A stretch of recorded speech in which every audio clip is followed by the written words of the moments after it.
Hello दोस्तों, market के दंगल channel में आपका स्वागत है। बहुत दिनों के बाद वापस मैं वीडियो बना रहा हूँ। आज थोड़ा आपको कुछ जाने को मिलेगा। मिड कैप इंडेक्स आप देख सकते हो बहुत टूटा है।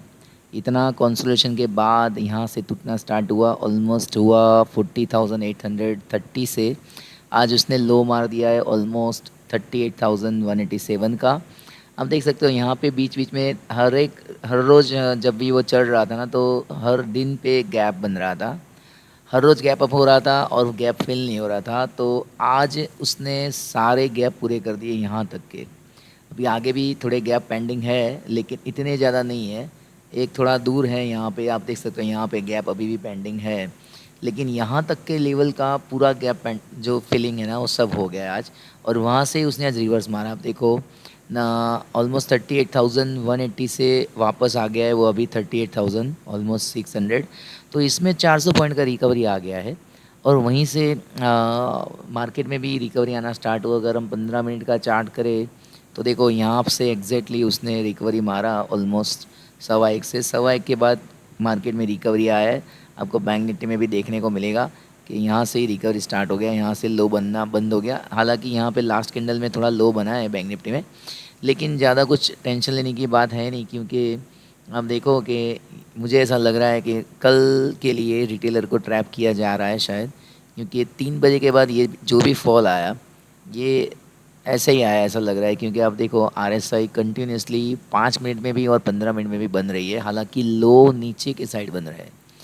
और वैसे ये तोड़ा नहीं 43,000 का आज, लेकिन कल ऐसा लग रहा है कि अगर कल यहाँ पे गैप अप हो गया, यहाँ किधर 43,100 से 200 के बीच में गैप अप हो गया, तो यहाँ पे जिसने भी सेल किया है सब लोग ट्रैप हो जाएंगे। और फिर मार्केट वन वे बढ़ सकता है, क्योंकि कल मंथली एक्सपायरी है और शुक्रवार को वीकली एक्सपायरी बनेगी हमारी। तो कल आज वाला जो दिन है ना, थोड़ा ट्रैपिंग वाला लग रहा है मुझे।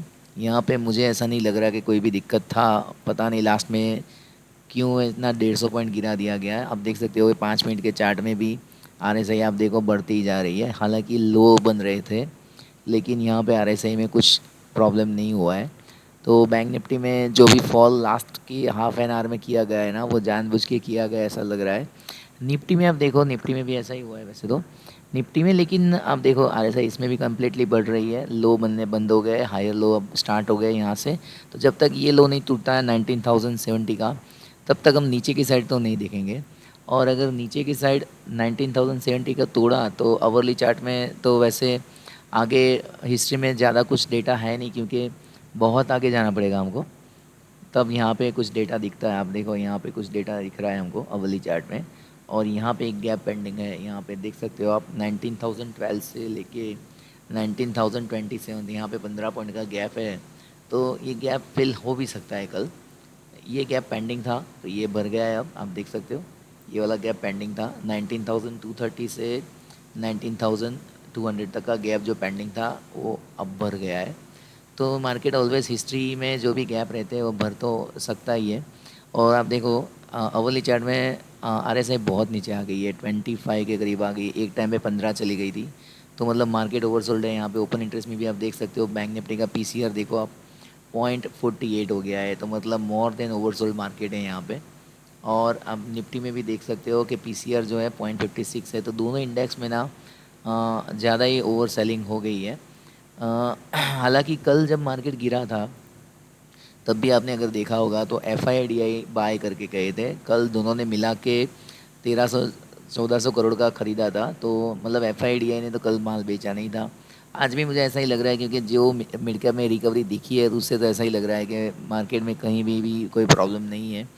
विक्स भी है देखो, सुबह में काफ़ी अच्छा बढ़ा था और 12 के ऊपर भी चला गया था, लेकिन बाद में वो भी नीचे आ गया है। तो विक्स भी कूल डाउन हो गया है।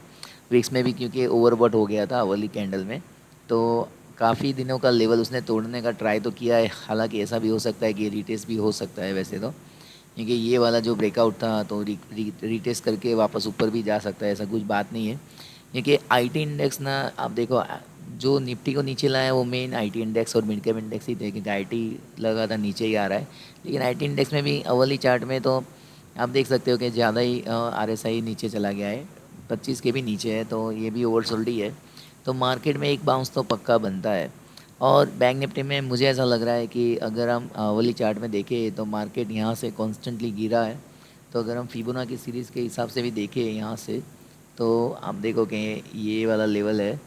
तो मुझे ऐसा लग रहा है कि अगर 43,340 के ऊपर अगर मार्केट सस्टेन कर गया कल, तो फिर मार्केट में रिकवरी काफ़ी अच्छी आ सकती है। और उसके लिए 43,150 का हम ये भी लगाएंगे, स्टॉप लॉस लगाएंगे। लेकिन अभी 15 मिनट में अगर हम देखें तो 15 मिनट में भी दिख रहा है कि बैंक निफ्टी कंटिन्यूसली पहले थोड़ा स्ट्रेंथ बता रहा था सुबह में ऐसा था कि काफ़ी सारे बैंक्स पॉजिटिव थे, लेकिन बाद में सब बैंक्स धीमे धीमे जो ये फॉल आया ना उसमें सब नेगेटिव हो गए। लेकिन आप देख सकते हो कि बैंक निफ्टी में भी प्राइस डाइवर्जेंस बहुत अच्छा बना है। अब देखो यहाँ से यहाँ मार्केट नीचे ही आ रहा है, लेकिन आप देखो यहाँ से RSI ऊपर जा रहा है। 15 मिनट के चार्ट में भी ऐसा दिख रहा है।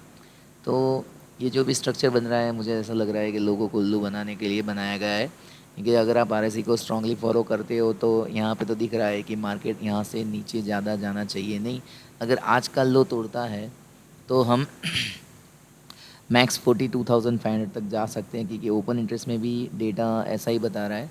हम देख सकते हो ओपन इंटरेस्ट में पर्टिकुलरली बैंक निफ्टी में अगर हम देखें तो यहाँ पे देखो 43,000 पे तो बहुत ज़्यादा मंदी की पोजीशन है, तेज़ी वाले निकल ही चुके हैं यहाँ से। लेकिन नीचे के लेवल पे बहुत सारी तेज़ी की पोजीशन बनी हुई है और ये लोग अभी निकले नहीं हैं। 42,900 में भी नहीं निकले, तो वहाँ पे भी बाकी है। लेकिन यहाँ पे आगे आप देखो सब पुट राइटिंग निकल चुके हैं और ज़्यादातर कॉल राइटिंग है, और सबसे ज़्यादा इंटरेस्ट यहाँ पे 44,000 पे। और नज़दीक में हम देखें तो 43,500 पे है। तो अगर कल मार्केट में बाउंस आया तो यहाँ तक मार्केट जा सकता है, क्योंकि ये सब ट्रैप हो जाएंगे जो सेल करके बैठे हैं। क्योंकि ये सेलिंग मुझे रिटेलर का ही लग रहा है। क्योंकि युद्ध में भी अभी कुछ ऐसा प्रॉब्लम तो नहीं दिख रहा है, क्योंकि आप देख सकते हैं क्रूड भी नीचे आ रहा है धीमे धीमे करके। तो क्रूड में भी ज़्यादा कोई प्रॉब्लम तो है नहीं, आप देखो नीचे ही आ रहा है क्रूड स्लोली स्लोली। तो क्रूड का भी कोई इम्पैक्ट है नहीं। और इंडिया विक्स भी काफ़ी अच्छा अभी सुबह के हिसाब से तो काफ़ी अच्छा सुधर गया है। हालांकि मार्केट लास्ट के हाफ एन आवर में नीचे आया है, लेकिन आप देखो इंडिया विक्स में कोई प्रॉब्लम नहीं, इंडिया विक्स तो नीचे ही आ रहा है। तो इंडिया विक्स तो शो कर रहा है कि मार्केट में कोई पैनिक सेलिंग तो है नहीं, क्योंकि अभी भी 13 का आंकड़ा तो उसने निकाला ही नहीं है, अभी भी वो 11.15 पे ही है। तो मतलब नॉर्मल रेट पे ही है। इतना सेल होने के बाद इतना तो उसका वैल्यू बनता है। और रिलायंस में भी ज़्यादा कुछ सेलिंग नहीं हुआ है। अब देखो मतलब सिर्फ 5 रुपये का मतलब डाउनफॉल बता रहा है पिछले वैल्यू से। हालांकि काफ़ी घटा था, लेकिन बाद में उसमें भी रिकवरी आ गया है। और रिलायंस में अगर हम डेली चार्ट में देखें तो रिलायंस में भी डेली चार्ट में थोड़ा रिकवरी दिखा रहा है, ऐसा लग रहा है। यहाँ पे अच्छा सपोर्ट भी है। तो कल अगर इसके लो के नीचे जाएंगे तो यहाँ तक तो हम आ जाएंगे, 2200 तक तो आ जाने चाहिए फिर क्योंकि फॉल थमेगा नहीं। क्योंकि रिलायंस में भी आप देख सकते हो कि RSI ना नीचे आना कम हो गया है, और ओवरसोल्ड ही है ये भी, 30 पे आ गया है इसमें भी। तो जियो की भी रिज़ल्ट अच्छे आए हैं, तो पता नहीं रिलायंस क्यों घुस रहा है। लेकिन ओवरऑल मुझे रिलायंस में भी कोई दिक्कत तो नहीं नज़र आ रही है। और मेरा व्यू अभी भी बुलिश ही है मार्केट में, ऐसा कुछ ज़्यादा कुछ फॉल मुझे नहीं दिख रहा है। क्योंकि अभी इलेक्शन आ रहे हैं 5 स्टेट के, तो मार्केट ऐसे तो नीचे नहीं आ जाएंगे, अथॉरिटी नीचे नहीं जाने देंगी। TCS में थोड़ा फॉल है, आज 20 रुपया नीचे उसमें आया है, क्योंकि IT इंडेक्स ओवरऑल नीचे ही आया है, तो फिर TCS उसमें कैसे बचेगा। लेकिन द पॉइंट इज़ के IT के अलावा और कोई सेगमेंट ऐसा नहीं है कि जो ज़्यादा फॉल दिखा है। ऑटो में भी थोड़ा तेज़ी था, मेटल में भी तेज़ी ही था, तो कुछ ऐसा तो दिक्कत नहीं आया है। तो कल के लिए मेरा स्टांस पॉजिटिव है। अगर आज का लो टूटता है कल में निफ्टी और बैंक निफ्टी दोनों में, तो निफ्टी में मैं ज़्यादा से ज़्यादा 19,050, और बैंक निफ्टी में ज़्यादा से ज़्यादा मैं 42,500 तक का ही मुझे फॉल दिख रहा है। तो ज़्यादा फॉल यहाँ से अब मुझे नहीं दिखाई दे रहा है। हालांकि मुझे ऐसा लग रहा है कि मार्केट ओवरसोल्ड है, तो ऊपर जाने के चांसेस ज़्यादा बन रहे हैं। तो सब लोग जो भी मतलब मंदी के ट्रेड लेंगे वो थोड़ा ध्यान से लेंगे, क्योंकि अब मार्केट ओवरसोल्ड ही हो चुका है। बैंक निफ्टी में देखो 2 दिन लगातार सेलिंग हो गई है। हालांकि ये अलग बात है कि आप देखो निफ्टी में अगर हम मंथली चार्ट करें तो मंथली चार्ट में एक बात नोटिस करने जैसी है कि 3 महीने का आगे का जो लो था ना वो टूट गया है। अब देखो ये 3 महीने का लो था 19,230 के करीब, तो वो उसने तोड़ दिया है आज। और अभी इस मंथ में हमारे पास सिर्फ थर्सडे, फ्राइडे, मंडे और ट्यूसडे है, तो हो सकता है डिफेंड भी हो पाए। अगर इसके नीचे ही क्लोज रहेगा तो फिर हम काफ़ी नीचे जा सकते हैं। वैसे 18,900 तक तो हम जा ही सकते हैं, क्योंकि ये अगले 3 महीने के लो को हमने ब्रीच कर दिया है और काफ़ी अच्छे फोर्स से ब्रीच किया है, वहाँ तक जाने का भी अटेम्प्ट नहीं किया है। हालाँकि 180 तक हम गए लेकिन वहाँ तक तो नहीं पहुँच पाए। तो ये रेजिस्टेंस के हिसाब से काम करेगा ये वाला सपोर्ट, जो आगे 3 महीने सपोर्ट के हिसाब से काम कर रहा था। आज हमने तोड़ा इस महीने में, तो थोड़ा फॉल यहाँ पे निफ्टी में अगर आता है तो 18,900 तक तो हम जा ही सकते हैं। तो यहाँ से भी 300 पॉइंट का फॉल दिख रहा है। जबकि बैंक निफ्टी में तो ऑलरेडी उसने कब का लो तोड़ दिया है, क्योंकि 43,830 था तो वो तो कब का तोड़ चुका है। तो यहाँ में बैंक निफ्टी यहाँ पे हमको यहाँ तक दिख रहा है 42,000 के करीब। अभी इस महीने में 4 दिन ट्रेडिंग के बाकी है, तो यहाँ तक हम आ सकते हैं। यहाँ पे हम वापस हम सपोर्ट ले सकते हैं, क्योंकि आप देख सकते हो यहाँ पे ये जो लेवल है ना, सबसे इम्पोर्टेंट सपोर्ट है, क्योंकि यहाँ पे ये पहले रेजिस्टेंस के हिसाब से ही काम कर रहा था हर बार।